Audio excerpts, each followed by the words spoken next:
लिए जा रहे हैं, इस पर आज नजर रहेगी। और आज शाम से जम्मू कश्मीर के अंदर क्या कुछ तब्दीली नजर आएगी, इस पर अगले 90 मिनट के दौरान हमारी नजर रहने वाली है। साथ ही मुल्क की सूरत हाल जो इस वक्त बनी है, मुख्तलिफ ममालिक आगे आकर इस वक्त हिंदुस्तान की जो मदद कर रहे हैं, इसमें एक बड़ा फैसला और क्या रद्दोबदल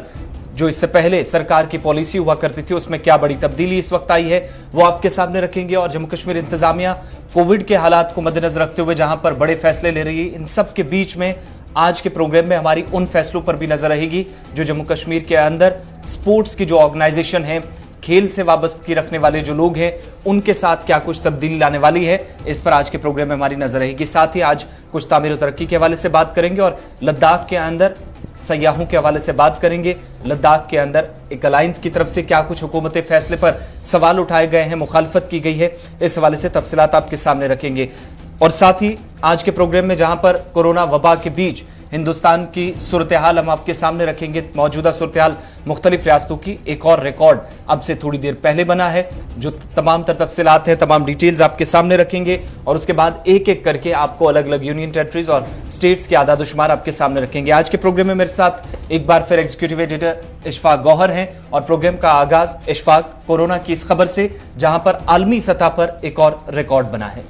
बहुत बहुत शुक्रिया जी आसिफ, और गुड मॉर्निंग मेरी तरफ से भी। आज शुरुआत जो करते हैं वो जरा अपडेट से ही पहले करते हैं और उसके बाद खबरों की ओर आते हैं, क्योंकि दो अच्छी बुरी दोनों समझ लीजिएगा, दोनों अपडेट आज आपके सामने। सबसे पहले मुल्क की सतह पर कोरोना की रफ्तार किस तरीके से चली है उस पर एक नजर डालते हैं और आपको बताते हैं कि मुल्क में कोरोना के 3,80,000 से जायद केसेस रिपोर्ट किए गए हैं पिछले 24 घंटों के दौरान। और इस अरसे के दौरान 3,646 मरीजों की मौत भी वाक़या हुई है, यानी 3,000 से ज्यादा लोगों की मौत हुई है। लेकिन पिछले 24 घंटों के दौरान 2,80,000 मरीज शफायाब भी हुए हैं।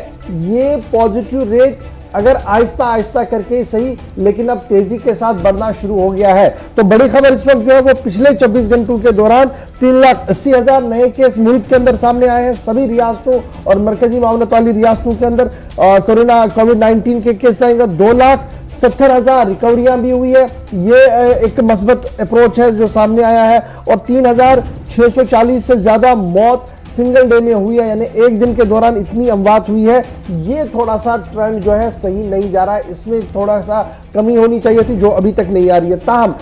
इससे निपटने के लिए ज्वाइंट एफर्ट जो है वो किए जा रहे हैं। मरकज और रियासती इंतजामिया जो है वो आपस में तालमेल बिठा रही है, मुख्तलिफ टास्क फोर्स का कयाम भी अमल में लाया गया है और हर जगह से मामला बेहतर हो इस सिलसिले में काफी कोशिश जो है वो की जा रही है। तो बड़ी खबर कि पिछले 24 घंटों के दौरान गैर सरकारी इदारे की तरफ से जो एदाद शुमार दिया गया है वो 3,80,000 का है और 2,70,000 रिकवरियां भी हुई है और उसके साथ 3,000 के आसपास 3,000 से ज्यादा लोगों की मौत भी पिछले 24 घंटों के दौरान हुई है। आसिफ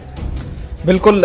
ये अब तक की पिछले साल आप अक्टूबर के महीने में देखेंगे तो मुल्क के अंदर जो रिकॉर्ड था, तकरीबन 1 लाख तक जो केसेस रिपोर्ट हुए थे, उस रिकॉर्ड को तोड़ते हुए ना सिर्फ हिंदुस्तान के अंदर, जब आप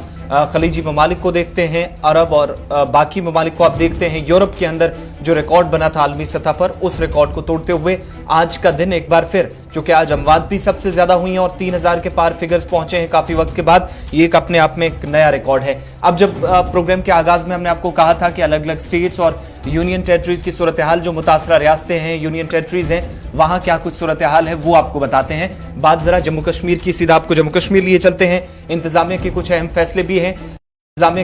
फैसले भी हैं, लेकिन जब मुल्क की सतह पर रिकॉर्ड बना हो तो जम्मू कश्मीर क्यों पीछे रहे, ये पिछले 4 दिनों से हम देख रहे हैं। आज एक बार फिर कोरोना के केसेस में रिकॉर्ड तोड़ इजाफा जो हुआ है, मुसलसल दूसरे रोज 3,000 से ज्यादा केसेस रिपोर्ट हुए हैं और अब तक सुबह तक का जो अपडेट है 31 मरीजों की मौत हो चुकी है। सरकारी आदादोशुमार 30 बताते हैं, लेकिन रात देर गए जम्मू से एक और मौत की खबर के साथ इस वक्त कोविड-19 के मरीजों की मौत का आंकड़ा 31 पिछले 24 से 30 घंटों के दरमियान हो चुका है। और इन सब के बीच में इंतजामिया के कुछ और अहम फैसले भी हैं। बड़ी बात हम आपको बता रहे हैं। जरा जम्मू कश्मीर का जब हम रुख करते हैं तो आसिफ ने पहले ही आपको बता दिया कि पिछले 24 घंटों के दौरान 31 लोगों की मौत वाक़या हुई है और 3,000 से ज्यादा नए केसेस कोविड पॉजिटिव पाए गए हैं, नंबर 1। नंबर 2, 1,000 से ज्यादा लोग शिफायाब भी हुए हैं। जो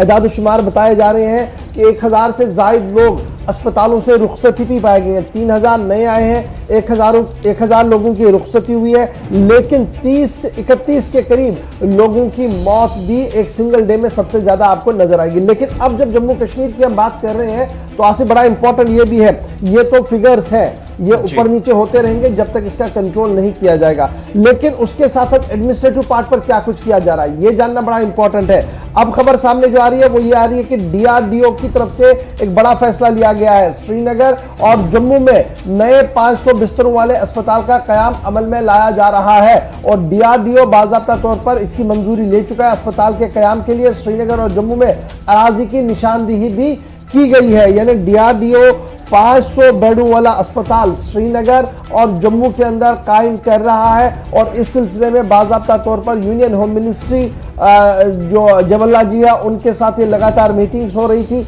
और आलासती मीटिंग के बाद बताया गया कि जम्मू और श्रीनगर में 2 अलग अलग रिसर्च इंस्टीट्यूशंस को कायम किया जाएगा और डीआरडीओ जो है वो ये 500 बिस्तरों वाला अस्पताल जम्मू कश्मीर के अंदर कायम करेगा। एक बात तो ये है, अब जब कोविड की बात हो रही है तो जम्मू कश्मीर में कोरोना वायरस का एक दिन का जो मामला था वो तो हमने आपके सामने रख दिया, लेकिन ऑलरेडी एग्जामिनेशंस का क्या होगा, क्योंकि बहुत सारे एग्जामिनेशंस हो रहे थे या होने वाले थे। तो कश्मीर यूनिवर्सिटी की तरफ से और पहले कल हमने आपको बताया था कि सेंट्रल यूनिवर्सिटी ने क्या कुछ कहा था और कल कश्मीर यूनिवर्सिटी की तरफ से भी वजाहत जो है वो सामने आई और कश्मीर यूनिवर्सिटी ने भी जो इम्तिहानात होने थे अब फिलहाल उनको मुलतवी कर दिया है मई 15 तारीख तक, यानी अब ये पूरा मामला बड़ा मई 15 तारीख तक फिलहाल किसी तरीके के इम्तिहान जो है वो कश्मीर यूनिवर्सिटी से नहीं लिए जाएंगे और यूनिवर्सिटी ने साफ कर दिया है कि सूरत हाल जो बन रही है इसके पीछे बड़ा फैसला लेना बहुत ज़्यादा ज़रूरी था। इसके साथ साथ जब हम ये बात कर रहे हैं टेस्टिंग की और कल चीफ सेक्रेटरी की सदारत में भी एक आला सतही मीटिंग मुनक्किद हुई है जिसने पूरी सूरत हाल का जायजा लिया है, जिसमें यह बताया गया कि अस्पतालों के अंदर अभी बेड मौजूद है, अगर एक अस्पताल के अंदर पूरा हो गया दूसरे अस्पताल के अंदर है या मुकम्मल तौर पर अभी बेड जो है वो पूरे भी खाली है। उसके साथ साथ ऑक्सीजन की फैसिलिटी को लेकर कल ही सरकार की तरफ से वजाहती बयान सामने आया था और दवाइयों को लेकर भी सरकार का एक और बयान जो है वो सामने आया, लेकिन उस पर थोड़ी देर में हम बात करेंगे। फिलहाल खबर यह है कि जम्मू कश्मीर के अंदर 31 लोगों की मौत, 3000 से ज्यादा नए केस आए हैं और उसमें भी कुछ लोग जो है वो शिफायाब हुए हैं, वो घर चले गए हैं और आहिस्ता आहिस्ता करके यहां पर भी सूरत हाल पर काबू करने की कोशिश की जा रही है। जी, जब डीआरडीओ की आपने बात की है तो मुल्क की सतह पर जो फैसला कल सरकार की तरफ से था कि पीएम केयर फंड की मदद से इस वक्त पूरे मुल्क के अंदर 500 ऑक्सीजन प्लांट्स बनाए जाएंगे जिनकी अब तैयारी की जा रही है, अब डीआरडीओ को वो जिम्मेदारी दी गई है। उसके साथ साथ जब डीआरडीओ को जिम्मेदारान या मरकजी सरकार की तरफ से यूनियन होम सेक्रेटरी जब जम्मू कश्मीर के अफसरान के साथ बात कर रहे थे तो चीफ सेक्रेटरी के साथ मीटिंग में वीडियो कॉन्फ्रेंसिंग के दौरान यह फैसला लिया गया है जहां पर ऑक्सीजन प्लांट्स मुल्क के अंदर और जम्मू कश्मीर के अंदर 2 बड़े अस्पताल बनाने की तैयारी कर ली गई है। अब इंतजामिया का फैसला मकामी सतह पर क्या है, जरा आगे आपको लिए चलते हैं। चूंकि लेफ्टिनेंट गवर्नर इंतजामिया ने मौजूदा हालात के पेश नजर दबाव भी काफी ज्यादा बढ़ रहा था उन अजला में जहां पर मुतासरीन की तादाद हर गुजरते दिन के साथ बढ़ रही थी और अब यूनियन टेरिटरी के अंदर 84 घंटे के लॉकडाउन का ऐलान। इशफाक, अगले 84 घंटे 11 अजला में मुकम्मल बंदिशें आयद रहेंगी। यानी आज शाम से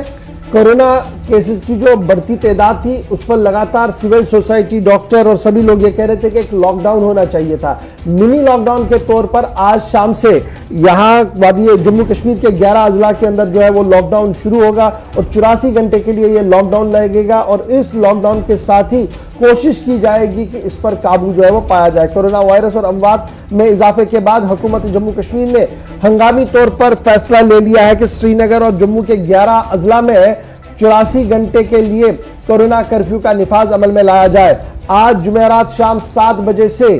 सोमवार सुबह 7 बजे तक सख्ती के साथ जारी रहेगा ये कोरोना कर्फ्यू और हुकूमती हिदायत मिलने के बाद जिले और जिला तरक्याती कमीशनों की जामिन से अलग अलग अहकाम भी जारी कर दिए गए हैं। जब ये 11 घंटों की हम बात करते हैं, 11 अजला की बात करते हैं तो इसमें कौन कौन से, एक तो श्रीनगर, क्योंकि यहाँ पर सबसे ज्यादा वायरस फैल रहा है इसलिए श्रीनगर को सरफहरिस्त रखा गया है। उसके बाद साउथ कश्मीर का अनंतनाग है, नॉर्थ कश्मीर से बारामूला जिला जो है वहां पर सख्तियां रहेंगी, पाबंदियां रहेंगी। बड़गाम जिले के अंदर पाबंदी रहेगी, कुलगाम के अंदर पाबंदी रहेगी, पुलवामा के अंदर पाबंदी रहेगी, गांदरबल को भी इसी जुमरे में जो है वो रखा गया है। इसके साथ साथ जम्मू की जब हम बात करते हैं तो जम्मू के अंदर जम्मू प्रॉपर है, जम्मू डिस्ट्रिक्ट, कठुआ है, रियासी है, उधमपुर है, ये सारे कोरोना कर्फ्यू के तहत रहेंगे। शाम 7 बजे, आज से शाम 7 बजे ये शुरू होगा और सोमवार सुबह 7 बजे तक ये कर्फ्यू का निफाज अमल में रखा जाएगा। अब ये देखा जाएगा कि इसमें ब्रेक चेन कितना होता है और इसका ब्रीदर कितना मिलेगा सरकार को, क्योंकि एक टाइम मिलता है इसमें और भी काम करने का। नंबर 1। नंबर 2 जो बड़ा इंपॉर्टेंट इसमें है वो ये है कि अब बाज़ाब्ता तौर पर गाइडलाइन जारी कर दी गई है कि जब ये कर्फ्यू का निफाज अमल में लाया जाएगा तो इसमें किसको चलने की इजाजत है और किसको नहीं। एसेंशियल एकोमोडिटीज वाली गाड़ियां, उन्हें चलने की इजाजत है, मेडिकल फ्रेटर्निटी से वाबस्ता लोगों को चलने की इजाजत है और बीमार को अगर अस्पताल जाना है तो वो अस्पताल के लिए आ सकता है, उन्हें अलाउ किया जाएगा। बाकी मंदा सभी तिजारती सरगर्मियां और सभी लोगों को घर के अंदर रहने की हिदायत जारी कर दिए गए हैं और जो वायलेशन करेगा उनके खिलाफ कानूनी कार्रवाई का भी फैसला लिया गया है। तो कुल मिलाकर 84 घंटे का बंद आज शाम 7 बजे से शुरू होगा, सोमवार सुबह 7 बजे तक ये रहेगा और आप भी घर में बैठिए ताकि हुकूमत को एक टाइम मिले वो और ज्यादा तेजी के साथ अपने कदम को आगे बढ़ा सके। तो फिलहाल ये बड़ा फैसला था जो रात देर गए लिया था, क्योंकि आपको याद होगा 5 बजे की नशियात में हमने आपको कहा था कि ज़राए से खबर आ रही थी और उसके फौरन बाद ट्वीट के बाद ट्वीट जो है वो मुख्तलिफ अजला के डिप्टी कमिश्नर की तरफ से किया गया और शाम होते होते डिजास्टर मैनेजमेंट अथॉरिटी की तरफ से भी एक तफसीली हुक्मनामा जारी कर दिया गया जिसमें कहा गया कि 11 अजला के अंदर आज शाम से सोमवार सुबह 7 बजे तक पाबंदियां आयद रहेंगी। एक चीज और भी है इशफाक इसमें, चूंकि एक तरफ इंतजामिया की तरफ से जब फैसले लिए गए हैं तो इस वक्त जो मजहबी प्रोग्राम हो रहे थे, इज्तिमात हो रहे थे या फिर वक्फ बोर्ड की तरफ से भी कुछ अहम फैसले श्रीनगर के अंदर या वादी के लिए इस वक्त लिए गए हैं? बिल्कुल। पहले तो मरकजी जामिया मस्जिद का फैसला सामने आया। मरकजी जामिया मस्जिद की इंतजामिया जो औकाफ है जामिया मस्जिद का, उन्होंने कल रात देर गई इस बात का ऐलान कर दिया कि जामिया मस्जिद श्रीनगर के अंदर कोई भी इज्तिमा नहीं होगा और किसी तरीके की कोई नमाज नहीं होगी, क्योंकि इंतजामिया के अफराद ने औकाफ इंतजामिया के साथ राबता कायम किया था और राबता कायम करने के बाद ही उनसे ये दरख्वास्त की थी, जिसके बाद उन्होंने बाज़ाब्ता तौर पर जामिया मस्जिद से इस बात का ऐलान किया कि जामिया मस्जिद तावफ़ निसानी फिलहाल बंद रहेगी और किसी तरीके के इज्तिमा की वहां पर इजाजत नहीं होगी। ये तो जामिया मस्जिद, मरकजी जामिया मस्जिद का हाल है, जबकि वहां सबसे ज्यादा सोशल डिस्टेंसिंग का ख्याल रखा जा रहा था। उसके बाद इदारा जो मुस्लिम वक्फ बोर्ड है, फरीद रहमान मुफ्ती फरीद साहब की सदारत में जो इस वक्त चल रहा है, तो उनकी तरफ से बयान जब सामने रखा गया तो उसमें थोड़ा सा कंफ्यूजन था। पहली लाइन में मस्जिदों को और इबादत गाहों को जो उनके साथ मुंसलिक है, इदारा जात जो मुंसलिक है, उन्हें बंद करने की बात कही गई थी। नीचे वाले पैरा में यह कहा गया था कि मस्जिदों की ओर कम आइए और नमाज में आप घरों में ही पढ़िए, लेकिन मुकफ्फल होने की बात नहीं थी। लेकिन फिर रात देर गई काफ़ी क्लियरेंस ये आई कि सभी इबादत गाहों को जो इबादत बुक्का जात है, मस्जिद मुंसलिक है वक्फ बोर्ड के साथ, उन्हें रात देर गई ही मुकफ्फल कर दिया गया था और वहां पर भी सख्ती के साथ कोई भी इज्तिमा और किसी तरीके की नमाज पढ़ने की इजाजत नहीं होगी, ये बात भी वाज़ेह कर दी गई है कल। तो इस तरीके से अब मकामी सतह पर जो हमारी मस्जिदें हैं, मस्जिद कमेटियों का मैंने कल भी ये रात देर गए देखा था कि काफ़ी एहतमाम किया गया है कि ज़्यादा रश ना हो और मरहलावार तरीकों से नमाज अदा हो, सोशल डिस्टेंसिंग वहाँ पर मेंटेन रहे और अगर 50 लोगों की कैपेसिटी हो तो उसको 20 या 25 लोगों तक ही महदूद किया जा रहा है। इस तरीके के अरेंजमेंट किए जा रहे हैं, लेकिन शायद अब जब पाबंदी आयद कर दी गई है, श्रीनगर के अंदर कर्फ्यू लगा है, तो शायद बड़े इज्तिमात ना हो और फिर जुम्मतुल मुबारक भी और माही रमजान का जुम्मतुल मुबारक, मेरे ख्याल से जिस तरीके से लास्ट ईयर हुआ था कि इज्तिमात पर मुकम्मल तौर पर पाबंदी थी, इस बार भी करने की जरूरत। और फिर एक अच्छी चीज़ जो मुझे रात देर गए मिली वो मरकजी जामिया मस्जिद के इमाम हाई की तरफ से, सईद अहमद साहब की तरफ से एक तफसीली खत सामने आया और उस तफसीली खत के अंदर हजरत उमर फारूक का वो तवील वाकया बयान किया गया था कि किस तरीके से वबा के अयाम के अंदर उन्होंने क्या हुक्म सादिर किया था और उसी हुक्म को देखते हुए मरकजी जामिया मस्जिद ने अपना फैसला लिया था और मुझे लगता है कि वो एक ब्रॉडर लाइन है जिसको सबको टो करना पड़ेगा। जी जी हाँ। बिल्कुल। अब जरा आगे बढ़ते हैं। आप मरकजी सरकार की एक और बड़ी फैसले की बात करते हैं। चूंकि पॉलिसीज की बात हो रही थी, इस वक्त सरकार कौन सी पॉलिसी अडॉप्ट कर रही है कि हालात से कम निपटा जाए। और जरा भारत और चीन के हवाले से बात करते हैं, क्योंकि मौजूदा वक्त में मुख्तलिफ ममालिक है, कई बड़े ममालिक, सऊदी अरब, पाकिस्तान, जिनने पहले मदद की पेशकश की और कई ममालिक आगे आए, मदद करना शुरू भी कर दिया। लेकिन इन सब के बीच में चीन से क्या खरीदा जाएगा, क्या नहीं, क्या मदद ली जाएगी, इसके लिए भी सरकार की पॉलिसी में तकरीबन 16 वर्षों के तवील अरसे के बाद इस वक्त हालात को मद्देनजर रखते हुए एक बड़ी तब्दीली आई है। बिल्कुल 16 साल के वक्फे के बाद मरकजी सरकार ने अपनी बड़ी पॉलिसी के अंदर तरमीम की है। और ये जब ये पॉलिसी में थोड़ी सी नरमी की गई है तो इसको कहा गया कि ये जी कंसेप्चुअल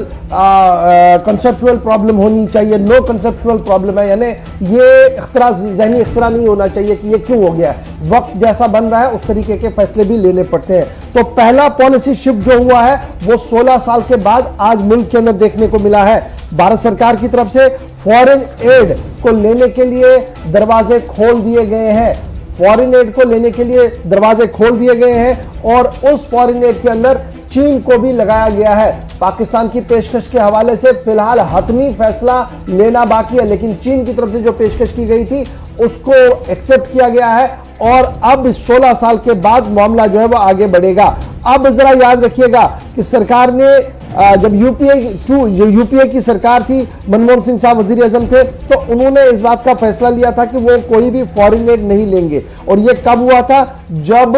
हालात मुकम्मल तौर पर मुल्क के अंदर बेहतर नहीं थे, क्योंकि पहले भूचाल आया था, उसके बाद साइक्लोन आया था, फिर बिहार के अंदर जबरदस्त तूफान आया था। तो वो सारी चीजों को देखते हुए उत्तरकाशी के अंदर सबसे पहले सन 1991 में, उसके बाद 93 में, फिर 2001 में, फिर 2002 में, फिर 2004 में, इन सभी मकामात पर इंटरनेशनल कम्युनिटी की तरफ से कहा गया था कि हम आपको एड करेंगे। नहीं लिया गया था एड, और ये कहा गया था कि भारत अपने पैरों पर उठकर अब अपने हालात को बेहतर बना सकता है, और ये रोक दिया गया था। लेकिन अब आहिस्ता आहिस्ता करके सूरत हाल जो वो तब्दील हुई थी, और आपको याद होगा कि फिर 2013 में उत्तराखंड के अंदर जो जबरदस्त तबाही मची थी, उस वक्त भी इंटरनेशनल एड की अपील आई थी, उसको नहीं लिया गया था। फिर 2005 में अर्थक्वेक जब आया था दोबारा से जम्मू कश्मीर के अंदर, फिर 2014 में जो तबाहकारियां हुई थी जम्मू कश्मीर के अंदर सैलाब की वजह से, तो उस वक्त भी मरकज ने एक बड़ा स्टैंड लिया था और फराख दिलाने, क्योंकि आज ये 2-3 स्टेट्स का मामला नहीं है, आज पूरे मुल्क का मामला है, पूरे आलम के अंदर वायरस है। मेरे ख्याल से वो सारी चीजें मद्देनजर रखते हुए, माइशत को मद्देनजर रखते हुए मरकज ने थोड़ी सी नरमी जो है वो ली है और 16 साल के बाद अपने प्रोग्राम में जो है वो तब्दीली की है। अब जो मुल्क एड भेज रहे हैं वो कौन कौन से, जल्दी से आप भी याद रखिए। यूएस ने हामी भर ली है जी, यूके ऑलरेडी भेज रहा है जी, फ्रांस की तरफ से भेजा जा रहा है, जर्मनी की तरफ से लिया जाएगा, रूस की तरफ से ऑलरेडी वैक्सीन आ चुका है, आयरलैंड की तरफ से भी दिया जा रहा है, बेल्जियम की तरफ से दिया जा रहा है, रोमानिया सामने आया है, और लक्सबर्ग सामने आया, पुर्तगाल, Sweden, Australia, Bhutan, Singapore, Saudi Arabia, oxygen cylinders आपने देख ही लिए थे, Hong Kong, Thailand, Finland, Switzerland, Norway, Italy और यूएई की तरफ से मदद की पेशकश की गई है। इसमें चीन को भी आप जोड़ दीजिए, क्योंकि चीन से अब क्या आएगा सबसे पहले यह याद रखिएगा, क्योंकि चीन के सफीर ने दिल्ली के अंदर थोड़ी देर पहले ट्वीट भी किया है। उस ट्वीट के अंदर उन्होंने इस बात की वजाहत कर दी है कि 25,000 ऑक्सीजन कंसंट्रेटर्स है वो सप्लाई किए जाएंगे भारत को, और चाइनीज मेडिकल सप्लायर जो है वो लगातार ओवरटाइम कर रहे हैं ताकि इस ऑर्डर को मुकर्ररा मुद्दत से पहले तैयार करके भारत तक पहुंचाया जाए। नंबर 1। नंबर 2, ये जो 25,000 ऑक्सीजन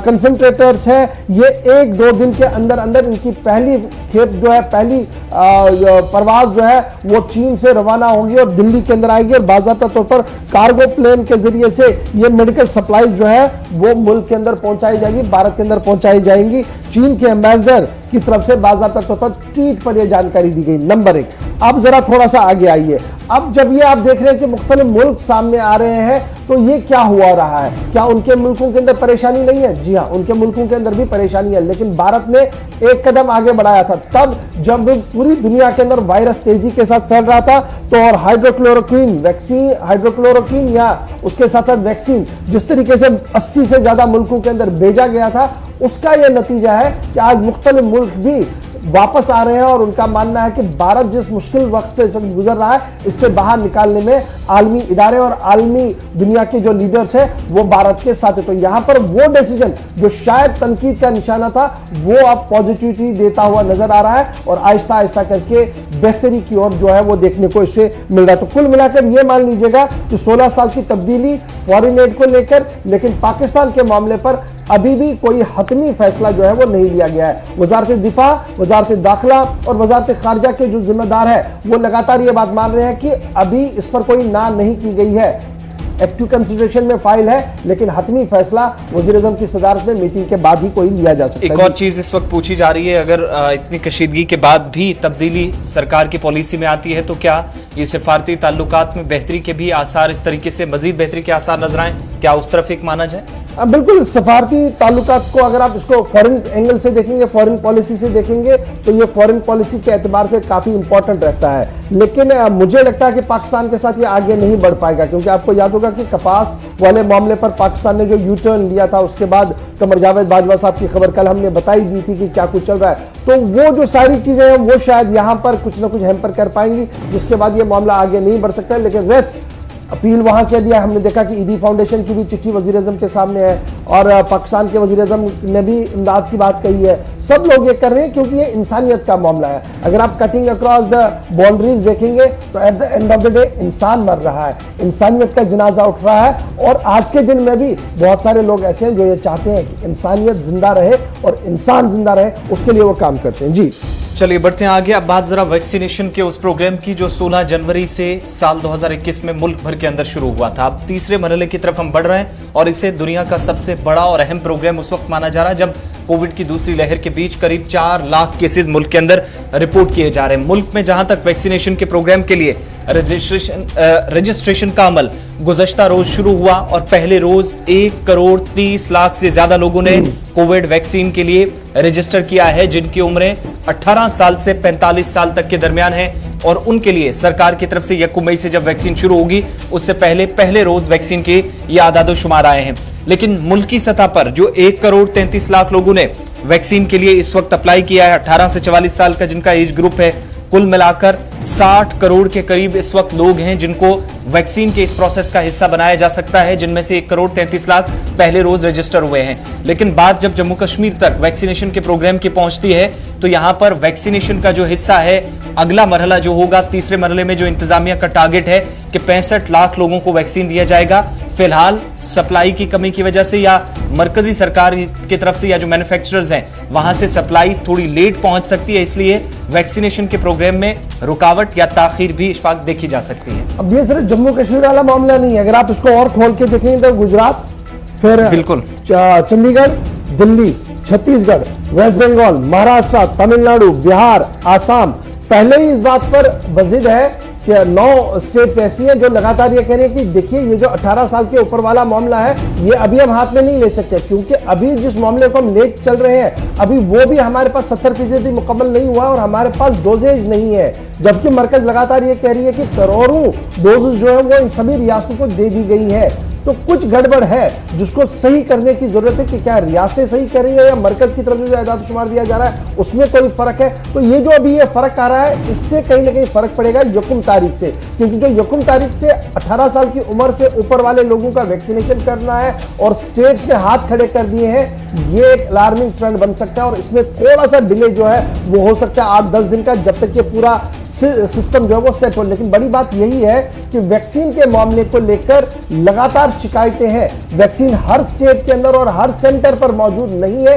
ये बात भी सही है। महाराष्ट्र की बात करें, इवन गुजरात की बात करें, और अब तो खबर यह है कि जम्मू कश्मीर ने भी हाथ खड़े कर दिए, उन्होंने कहा कि ठीक है रजिस्ट्रेशन प्रोसेस तो चलता रहेगा लेकिन शायद यकुम तारीख से यह शुरू हो, यह कहना मुश्किल है। अब वैक्सीन के बाद और भी परेशानियां हैं जम्मू कश्मीर में, थोड़ी देर में हम आपको जरूर बताएंगे, लेकिन इस वक्त एक अच्छी खबर सामने आ रही है। आसिफ, हम कह रहे थे कि इंटरनेशनल एड की, तो 2 जहाज जो है वो रूस के, उन्होंने 20 ऑक्सीजन कंसंट्रेटर जो उसके साथ साथ 75 ventilator, 150 bedsheet monitor, bed side monitors जो बेड के साथ मॉनिटर लगते हैं, और मेडिसिन तकरीबन 22 मीट्रिक टन वो दिल्ली एयरपोर्ट पर अभी अभी जनाब लैंड कर चुका है। यानी रूस की तरफ से जो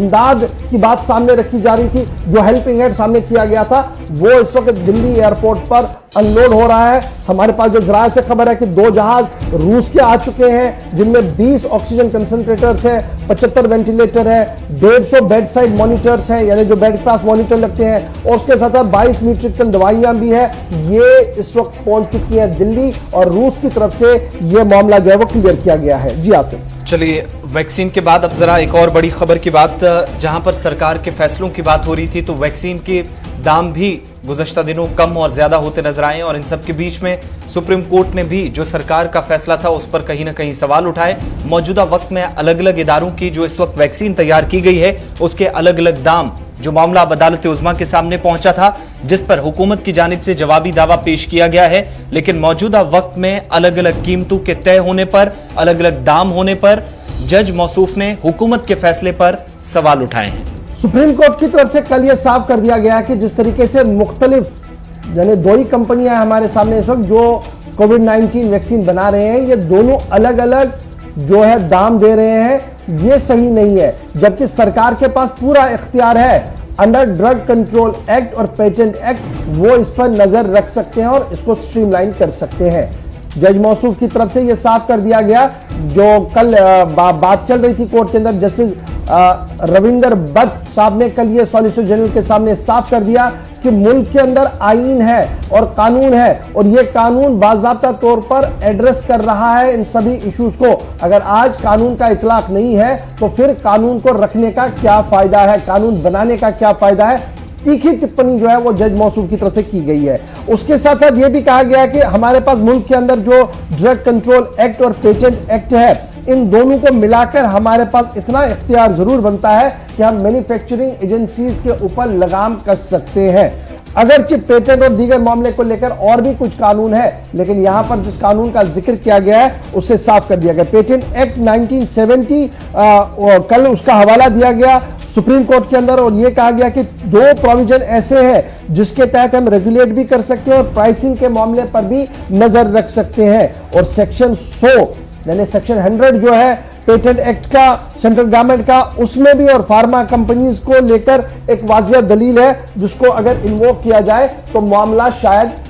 एतदाल में रह सकता है, ठंडा हो सकता है। लेकिन कल आपको यह भी याद होगा कि रात देर गए सिरम ने यह कहा कि अब जो स्टेट्स को मिलेगा उसमें थोड़ी सी नरमी होगी, लेकिन दूसरी कंपनी की तरफ से अभी भी कोई वाजिया बात जो है वो सामने नहीं रखी गई है। इसी वजह से मामला सुप्रीम कोर्ट के अंदर भी चल रहा है और सुप्रीम कोर्ट भी लगातार इसको मॉनिटर कर रहा है और हर दिन इस पर सुनवाई भी हो रही है। जी आसिफ। चलिए, जब रूस के हवाले से बात की, अब जरा अमेरिका की भी आपको बताते हैं, क्योंकि रूस के बाद अमेरिका भी भारत की मदद के लिए जब आगे आया है, तो अब एक और,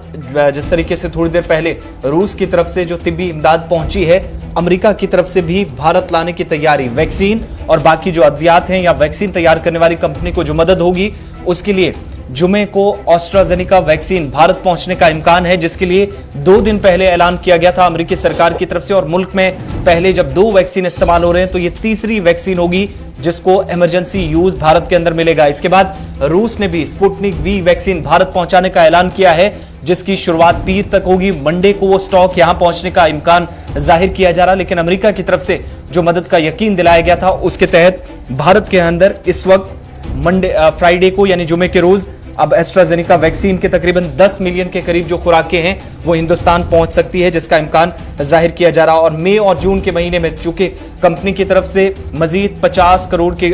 करीब जो डोजेज हैं, 50 मिलियन डोजेज हैं, वो तैयार करने का दावा किया गया है कि तैयारी इतनी की गई है, लेकिन 10 मिलियन डोजेज जो हिंदुस्तान भेजने का वादा था उसके तहत जुमे तक पहली खेप हिंदुस्तान पहुंचाने की तैयारी। कल ये एक्सपेक्ट करेंगे कि जनाब 10 मिलियन डोज आएंगे और उसके बाद मई जून के वस्त तक बाकी मानदा 50 मिलियन डोज के आने की भी उम्मीद जो है वो लगाई जा रही है, क्योंकि आपको याद होगा कि कल अमेरिका की इंतजामिया ने किस तरीके से आहिस्ता आहिस्ता करके सही उन मामलों को आगे बढ़ाने की कोशिश की थी, जिस पर यह लग रहा था कि शायद पेशरफ नहीं होगी। लेकिन कौमी सलामती के मुशीर की बराह रास्त मुदाखलत के बाद और अमेरिका के अंदर जो अमेरिकी कौमी सलामती मुशीर है उनके साथ बातचीत के बाद मामला तय होता हुआ साफ नजर आ रहा है। बढ़ते जी आगे जरा सीरम की भी बात करते हैं। मैंने थोड़ी देर पहले वैक्सीन की बात हो ही रही है, तो आपको यह भी बताते चले कि कोविशील्ड नामी वैक्सीन को लेकर अब सीरम इंस्टीट्यूशन का एक बड़ा बयान भी सामने आया है। और सीरम की की तरफ से ये साफ कर दिया गया है कि उन्होंने अपनी रेट्स को कम कर दिया है, यानी जो मुख्तलिफ रियासतों के लिए अब रेट मुकर्रर किया गया है वो फी डोज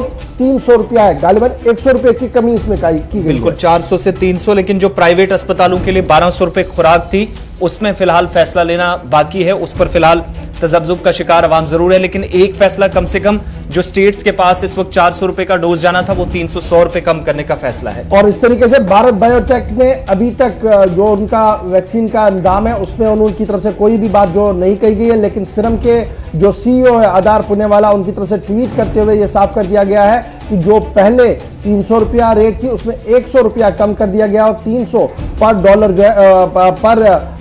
वैक्सीन जो है वो कर दिया गया है। तो इस तरीके से ये मामला जो है वो अभी आगे बढ़ रहा है, लेकिन सबकी नजरें भारत बायोटेक पर रहेंगी कि भारत बायोटेक इस पूरे मामले को किस तरीके से आगे बढ़ाते हैं। अब बढ़ते हैं जी आगे, जल्दी से आपको जरा श्रीनगर का हाल अहवाल भी बताते चलते हैं कि श्रीनगर के अंदर अद्वियात से लेकर दीगर मामला किस तरीके से चल रहे हैं। जी आसिफ। बिल्कुल, जम्मू कश्मीर के अंदर कल से मुसलसल हम आपको बता रहे हैं जो जरूरी अद्वियात हैं उनकी किल्लत इस वक्त बाइस तशवीश बनी हुई है, और जम्मू कश्मीर के किसी एक अस्पताल में नहीं, बड़े सरकारी अस्पताल, गवर्नमेंट मेडिकल कॉलेज या बाकी जो अस्पताल हैं इनसे एसोसिएटेड हॉस्पिटल्स हैं, वहां मौजूदा वक्त में जरूरी अद्वियात की कमी है। जीएमसी जम्मू हो या कश्मीर के बड़े अस्पताल हो, रेमडेसिविर दवा इस वक्त मौजूद नहीं है, जिसे लेकर कल भी हमने देखा कि मरीज मुख्तलिफ मकामात का दौरा ही करते नजर आए। इसके साथ टॉक्सिज़ोमैब जो दवा थी उसके लिए रकूमात सरकार की तरफ से वागुजार करने का जो प्लान तरतीब दिया गया था वो भी कहीं ना कहीं नजरअंदाज करने की वजह से मौजूदा वक्त में खुद इंतजामिया एक बड़े चैलेंज से गुजर रही है, क्योंकि टॉक्सिलिजुमैब और साथ ही रेमडेसिविर ये दो वो दवाइयां हैं जो इस वक्त कोविड मुतासरा मरीजों के लिए इस्तेमाल की जा सकती थी, लेकिन कश्मीर के बड़े अस्पताल और जम्मू के अंदर गवर्नमेंट मेडिकल कॉलेज व अस्पताल या इससे जुड़े हुए जितने भी एसोसिएटेड हॉस्पिटल्स हैं वहां पर सप्लाई की शदीद शॉर्टेज किल्लत की वजह से इस वक्त मरीजों को मुश्किलात का सामना है। एक तरफ डॉक्टर्स तो लिख कर उन्हें दे रहे हैं, प्रिस्क्राइब तो ये दोनों दवाइयां की जा रही हैं अगर कोविड के मरीजों की तशवीशनाक हालत नजर आती है, लेकिन अस्पताल आहते हों, बाजार हों, मेडिकल सप्लाई की शॉर्टेज की वजह से खासतौर से ये दो दवाइयां इस वक्त बाजार में न होने की वजह से खुद इंतजामिया के सामने परेशान। अपडेट हम जरूर कर देते हैं, क्योंकि रेमडेसिविर के बारे में लगातार ये खबर थी कि नहीं आ रहा है, लेकिन कल ही जो सप्लाई है वो मेडिकल सप्लाईज कॉर्पोरेशन की तरफ से दी गई है और मुझे उम्मीद है कि कल रात देर गई ही अस्पताल जो हमारे मरकजी दो अस्पताल है वहां पर ये दोनों चीजें जो है वो पहुंची होंगी, रेमडेसिविर की मेडिसिन। लेकिन जहां तक ये दूसरा मेडिसिन है इसके बारे में लगातार ये माना जा रहा कि ये सप्लाई लिस्ट में ही नहीं है, यानी जो डिमांड लिस्ट यहां से जाती है शायद उसमें हो, लेकिन जो सप्लाई लिस्ट दिल्ली सरकार से आती है या दिल्ली मरकजी गवर्नमेंट से स्टेट्स को भेजा जाता है उस सप्लाई लिस्ट के अंदर न तो जम्मू का नाम है और ना ही कश्मीर का नाम है, और यही वजह है कि ये वाली दवाई जो दूसरी वाली दवाई है इसका फुकदान इस वक्त देखने को मिल रहा है और इससे मरीज और तीमारदार दोनों इस वक्त परेशान ही नजर आ रहे हैं। बाकी मान लो दवाइयां जो है वो इस वक्त अगरचे अवेलेबल है, लेकिन ये कोविड मुखालिफ दवाई जो होनी चाहिए थी इसको लेकर शिकायतें लगातार आ रही है। ओपन मार्केट में ये तो ऐसे अवेलेबल भी नहीं है। अब जो कंपनियां इनके साथ कर रही हैं उनका भी ये मानना है कि स्टॉक आउट ऑफ स्टॉक है, अगर आता है तो जरूर बताया जाएगा। चलिए जी श्रीनगर चलते हैं सीधे, जहां से सनम एजाज इस वक्त मेरे साथ है। सनम बहुत शुक्रिया जी ज्वाइन करने के लिए। सबसे पहले रेमडेसिविर की खबर आपने बताई थी कि बड़ी कमी है और रात देर गई खबर सरकार की तरफ से दी गई कि जनाब जरूर कमी थी लेकिन उसको पूरा किया गया और एक सप्लाई जो है वो बिल्कुल श्रीनगर और जम्मू के लिए भेज दी गई है। तो अब राहत की सांस है। और जहां तक दूसरी बात हम करें, ये जो दूसरा इंजेक्शन के बारे में कहा जा रहा है जो एंटी इन्फेक्शन है इसकी भी कमियां जो है और ये सप्लाई चेन के अंदर नहीं है, ये हम माने कि हमारी डिमांड लिस्ट में कमी हो रही है या वहां से जम्मू कश्मीर को नजरअंदाज किया जा रहा है? देखिए गौर भाई, ये टेक्नोजिब है, ये सीवियर कंडीशन जब हो जाती है तो इसकी कोविड के पेशेंट की, तो तब ये दवाई जो है ये इस्तेमाल की जाती है। और इस दवाई के हवाले से यही है कि इस साल जो प्रोक्योरमेंट लिस्ट होता है सरकार का उसमें इसका नाम ही नहीं डाला गया, जिस पर ये जो लोग हैं जो ट्रेड के साथ स्टेट के साथ वाबस्ता है उनका कहना है कि लगातार उनके पास डॉक्टर्स के प्रिस्क्रिप्शन आते हैं लेकिन सरकार ने ये स्लो जोन में रखा हुआ है।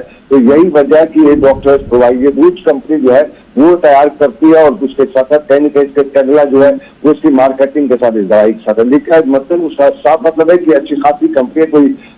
ये डुप्लीकेट वगैरह नहीं है या सीरो कंपनी की नहीं है, अच्छी खासी कंपनी है, क्योंकि रूट और कैडिला एक जानी मानी कंपनी है। तो वही दवाई जो है ये मार्केट में न होना उसकी सबसे बड़ी वजह है कि जो प्रोक्योरमेंट लिस्ट है उस पर नहीं है। आपने जिस तरह की बात की कि यहाँ पे रेमडेसिविर शॉर्ट है, अभी आखिरी खबर मिलने तक शॉर्ट है, अभी तक पहुंची नहीं है। और उसके हवाले से भी शॉर्टेज के हवाले से भी है कि 10,500 के करीब बिल्कुल जो अब तक की लिस्ट थी वाइल खरीदने की उस पर वो 10,500 थी। तो साफ जाहिर है इतनी छोटी सी तादाद में ये दवाई रेमडेसिविर ये शॉर्ट हो सकती है। लेकिन सरकार ने कल ही बताया था कि वो उस पर है और सिक्किम के अथॉरिटी से लेकर जो स्टेट का प्रोक्योरमेंट डिपार्टमेंट है, परचेजिंग डिपार्टमेंट से जब शाम गए कल बात हुई तो उन्होंने कहा कि वो इसको सुबह तक अवेलेबल कर देंगे। लेकिन ये जो नई दवाई है ये जो सीवियर कंडीशन यानी क्रिटिकल कंडीशन का पेशेंट हो उसके लिए ये जो है ये इंजेक्शन जो है ये मिलना नहीं। और उसके लिए चाहे वो जम्मू का ये जो ट्रेड है या इस जो फार्मास्यूटिकल ट्रेड के साथ लोग हैं या कश्मीर के, दोनों ही सरकार पे इस मुद्दे को लेकर काफी नालाने कि ये इम्पोर्टेंट मुद्दा और खासतौर पर मिनिस्ट्री ऑफ सेंट्रल गवर्नमेंट की जो मिनिस्ट्री ऑफ हेल्थ है उस पर बहुत ज्यादा नालाने कि उन्होंने ही सारा कुछ किया है, कहीं ना कहीं उन्होंने ही काटछाट करते हुए इसको इससे बाहर रखा है। तो ये बहुत ही इंपॉर्टेंट मुद्दा इस वक्त कश्मीर में इस कोविड के रिलेटेड बन रहा है, क्योंकि रेमडेसिविर एक तरफ उसके साथ साथ कुछ लोग और जो है या डॉक्टर जो प्रिस्क्राइब कर रहे हैं इस कोविड के लिए, तो उनको जब मार्केट में दवाई नहीं मिलती है तो हंगामा बर्पा हो जाता है। गौर चलिए जी, बहुत शुक्रिया सर आजाद हमारे साथ ज्वाइन करने के लिए। फिलहाल खबर क्या है हमने आपको बता दिया। उम्मीद करें कि मरकजी हुकूमत और रियासती इंतजामिया जो है वो अद्वियात पर जो है वो नजर रखे ताकि सूरत हाल जो है वो बेहतर हो सके। छोटे से ब्रेक के लिए जी यहाँ पर रुक रहे हैं और ब्रेक के उस पार आएंगे तो आपको बताएंगे कि क्या कुछ और हो रहा है, क्योंकि खबर जब जम्मू कश्मीर की शुरू की है तो आपको बताएंगे कि बड़े बाबू किस तरीके से अपनी कुर्सी का नाजायज इस्तेमाल कर रहे हैं और अब कहां पर है वो और क्या कुछ उनके साथ हो रहा है डिटेल में छोटे से ब्रेक के फौरन बाद।